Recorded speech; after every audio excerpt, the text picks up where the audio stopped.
Oi, pessoal, tudo bem com vocês? Tudo certinho? Tomara que sim, né? Vamos lá para a nossa aula de história, tá? Página 180. Saiba mais. Ferramentas do trabalho rural. Então, que ferramentas que são utilizadas ainda, né, por alguns trabalhadores lá na zona rural, onde tem a plantação, a colheita, né? Eram ferramentas muito utilizadas antigamente, mas ainda a gente acha pessoas, né, que não têm equipamentos modernos, ainda trabalham com esse tipo de ferramenta. Antigamente, os instrumentos usados para o trabalho no campo eram muito simples, como a enxada, foice, o rastelo, facão, serrote, a pá, entre outras ferramentas. Aí aqui, então, está mostrando algumas dessas ferramentas usadas antigamente, né? Como é que eles deixavam a terra fofinha para colocar semente, aí cobre com terra, né? Mato, como é que eles cortavam, que são vários instrumentos. Eles são antigos, mas tem muita gente que utiliza hoje, até hoje, né? Atualmente são usados por quem não tem condições econômicas de comprar máquinas e ferramentas mais modernas. Muitos fazendeiros ainda hoje contratam, na época das colheitas, pessoas para realizar um tipo de trabalho manual. Tá vendo? Ó? Igual esse trabalhador aqui, ele está cortando pé de cana com o facão, né? Então, é um trabalho manual, ele está fazendo com a mão dele, não está fazendo com uma máquina. A máquina faria sozinha, né? Não precisaria nem do ser humano aí para cortar. Aqui ele está cortando pé por pé, né? Esses trabalhadores temporários, né? Eles trabalham só por um tempo, basicamente na época de colher, né? O que foi plantado. Eles são conhecidos como boia fria ou trabalhador rural. Esse nome, boia fria, é dado porque eles não têm tempo de voltar para suas casas para fazer sua refeição, na hora do almoço, por exemplo. Eles não têm como voltar para casa para almoçar. Então, o que eles fazem? Eles levam umas marmitas, né? Levam a comida dentro da marmita para eles poderem se alimentar, porque se eles não se alimentam, eles também não têm energia para continuar trabalhando, né? Só que não tem onde esquentar essa comida, então eles acabam comendo essa comida fria, tá? Então, por isso que se chama boia fria. Porque tem uma situação assim que fala, vamos bater uma boia, vamos comer, né? Hora de comer. E fria porque a comida acaba esfriando, né? Eles também não podem demorar muito para comer, porque se essa comida também fica no calor, fica no sol, pode ser que ela estrague. Então, eles têm horário, tudo certinho para comer, que geralmente não é tão tarde, porque eles levantam muito cedo, eles levantam 4 horas da manhã, às vezes até antes, para eles poderem chegar aí no trabalho deles. Ou seja, é um trabalho bem duro, é uma vida dura, né? Pesquise em jornais e revistas ou pela internet reportagens sobre trabalhadores rurais temporários ou boias frias. Então, aqui temos mais, ó, que são mulheres, tá vendo? Também comendo na marmitinha delas. Aqui também é pé de cana, né? Que elas foram contratadas para cortar todos esses pés de cana. Um trabalho muito duro, né, gente? Então, aqui a Pro colocou uma sugestão, né, de roteiro de pesquisa. Então, nesse quadro, vocês vão colar, pode imprimir essa pesquisa, pode ser um pouquinho de escrita, um pouquinho de desenho. Quem não conseguir imprimir, escreve um pouquinho e desenha, tá? Então, quem são os boias-frias? Que tipos de trabalhos eles realizam? Só pelas cenas aqui vocês já vão vendo, né? Quais instrumentos eles utilizam? Olha quantos instrumentos que os trabalhadores rurais utilizam. Qual que é a carga horária do seu trabalho? Por quanto tempo eles trabalham? Quanto que eles ganham? Vocês vão ver que eles ganham muito pouco para muito trabalho, né? Trabalho cansativo e vai muita energia do corpo, depois dá muita dor, dor nas costas, às vezes machucam as mãos. É bem duro esse trabalho. Por que que eles aceitam esse tipo de trabalho? Porque precisam, né, gente? Precisam sobreviver, precisam ganhar algum dinheiro. Se naquela região é isso que é oferecido para eles, eles aceitam. Será que eles gostam? Não sei. Eu acho que não.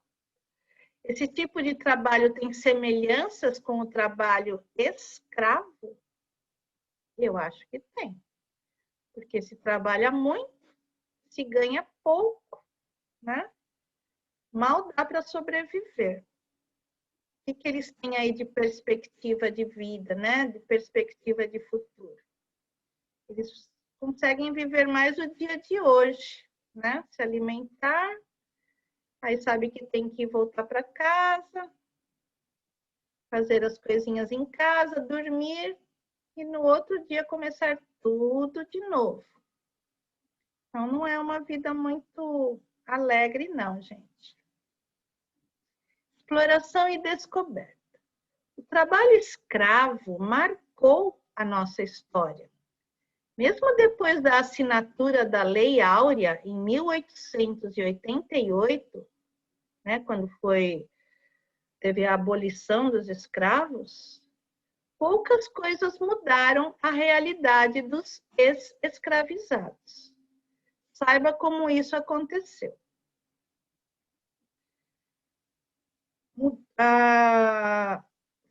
Essa lei, né, que fez com que todos os escravos se tornassem livres, não fossem mais considerados escravos, foi uma lei boa, só que isso não foi bem planejado, né, gente? Porque aí falaram assim, ó, você está livre. Mas e aí, o que ele ia fazer? Ele ia para onde? Ele ia trabalhar onde? Como é que ele ia sobreviver? Então, eles ficaram meio soltos assim na vida. E a gente vê o reflexo disso até hoje, até nos dias de hoje. Então, tinha que ter sido uma estrutura melhor, né? Tudo bem, o correto é tornar eles livres. Claro, ninguém merece ser escravo, mas que fosse criada uma estrutura, né, gente?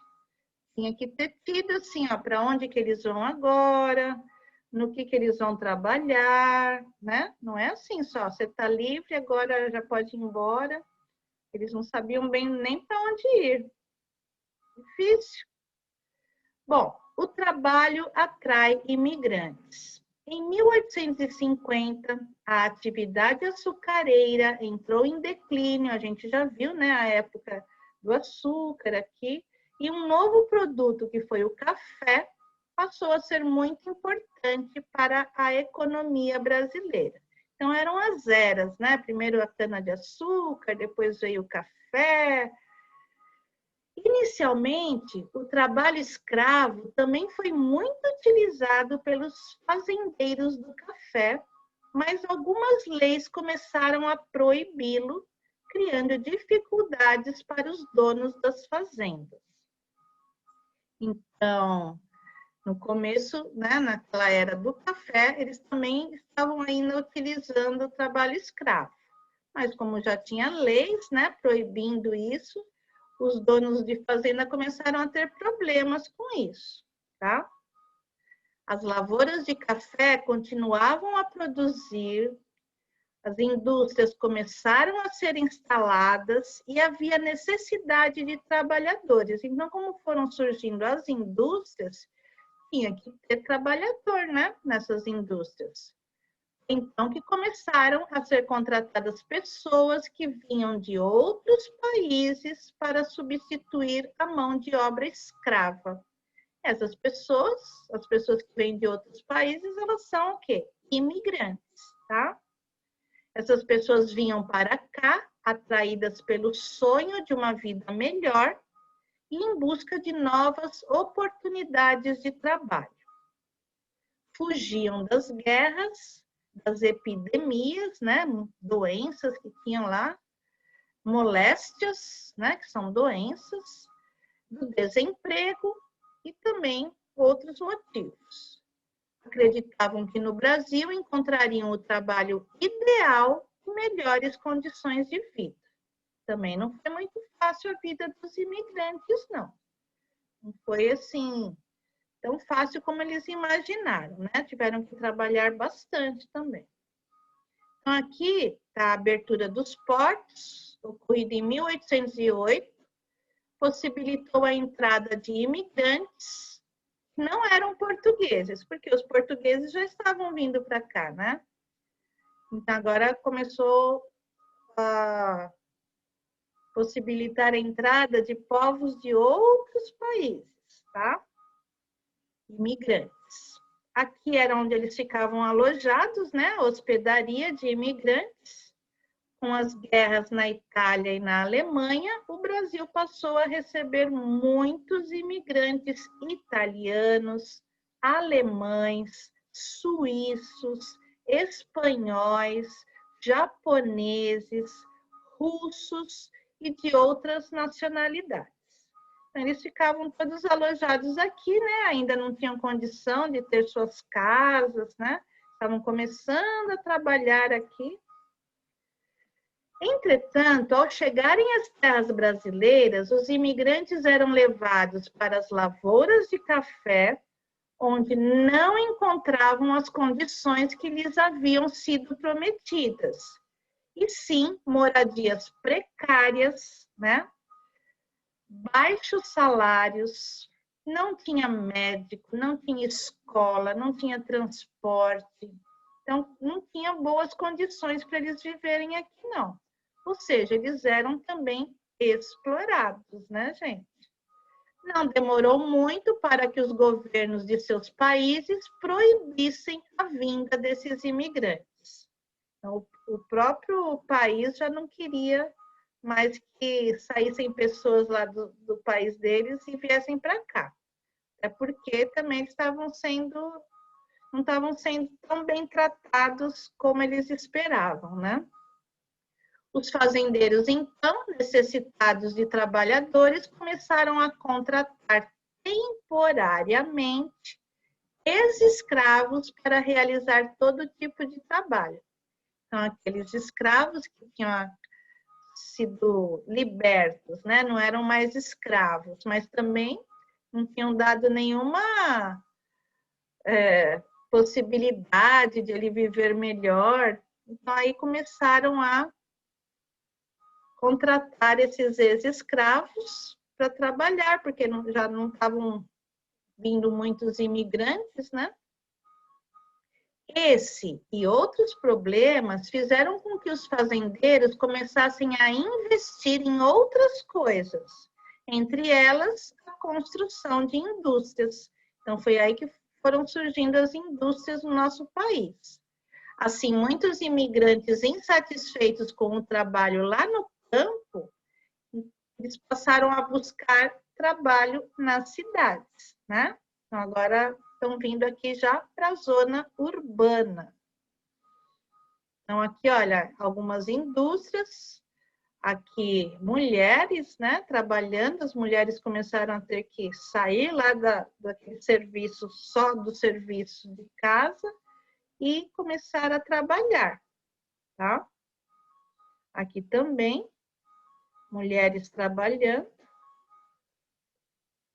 Em São Paulo, por exemplo, por volta de 1912, era comum encontrar nas fábricas um grande número de operários de origem italiana, como também de outras nacionalidades.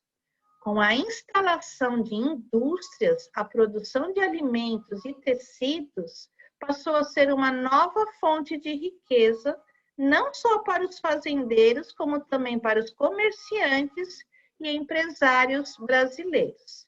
Então, foi surgindo aí as indústrias de alimentos e de tecidos.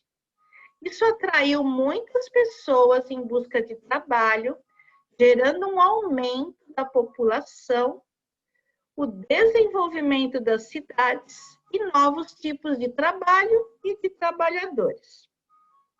Com a chegada da eletricidade, o movimento do comércio e do transporte aumentou, contribuindo para a mudança na vida das pessoas, tanto no campo como nas cidades. Esses imigrantes, além do trabalho, deram ao Brasil uma grande contribuição cultural, que eles foram trazendo também as tradições deles, né? Os costumes, influenciando o modo de vida dos brasileiros em relação à maneira de se vestir, de comer, de dançar, de cantar e de trabalhar. Isso tudo enriqueceu os nossos costumes também. A gente foi conhecendo costumes de outros povos, né? Isso foi enriquecendo os nossos costumes. Também foi uma troca, né? A gente mostrava coisas legais do nosso povo e eles mostravam do povo deles. É bom saber, os operários na época do surgimento das primeiras indústrias trabalhavam por volta de 12 a 14 horas por dia e os salários eram muito baixos. Assim, a mulher e os filhos também precisavam trabalhar para garantir o sustento da família. Então, não adiantava mais só o homem sair para trabalhar, porque o salário dele era muito baixo, né? Então, aí a mulher também precisou sair para trabalhar. Nessa época, não havia nenhuma lei que protegesse o trabalhador. A artista plástica Tarsila do Amaral retratou os trabalhadores dessa época numa obra dela que ela chamou de Operários, que é essa obra aqui. É de 1933, tá vendo lá no fundo as fábricas, né? E aqui ela quis mostrar o rosto de cada trabalhador do nosso país. E aí vocês podem conversar um pouquinho em casa. Troca de ideias. Qual o sentimento que essa obra traz para você? Eu não consigo ver aqui, gente, olhando aqui, não estou vendo ninguém assim sorridente, né, alegre. Por que a autora representou os operários dessa forma? E atualmente, ela representaria os operários das indústrias, da construção civil, né, que constroem prédios, os pedreiros, entre outros. Será que ela iria retratar da mesma maneira? Será que hoje os trabalhadores estão mais felizes, né, com a forma como eles são tratados, com o salário, com as horas que eles trabalham? Será que mudou muito, né? Então, vocês vão conversar um pouquinho aí em casa. Saiba mais. Você reparou que no quadro da pintora Tarsila do Amaral são poucas as mulheres? Verdade, né? Uma aqui, uma aqui, uma aqui, aqui, aqui. São poucas. Pois é, nessa época não era comum mulheres realizarem serviços que não fossem os serviços de casa. Elas se dedicavam principalmente às atividades de cuidar da casa e dos filhos. Entretanto, muitos direitos foram sendo conquistados por elas e atualmente estão no mercado de trabalho exercendo as mais variadas profissões. E aqui a gente tem alguns exemplos de profissões, né? A dentista, a técnica que tira raio-x, faz alguns exames. Aqui pode ser uma artista plástica. Aqui pode ser uma médica. Aqui uma professora. Aqui pode ser talvez uma advogada, né? Então, a mulher hoje em dia realiza as mais diversas atividades. Ela tem as mais diversas profissões, tá? Então, por hoje é isso, gente. Tá bom? Voltem lá, se dediquem bastante, né? Voltem na matéria de história, vejam tudo o que vocês têm para fazer e se dediquem, tá bom? Então é isso. Um beijinho da Pro e até a nossa próxima aula. Bye, bye, gente!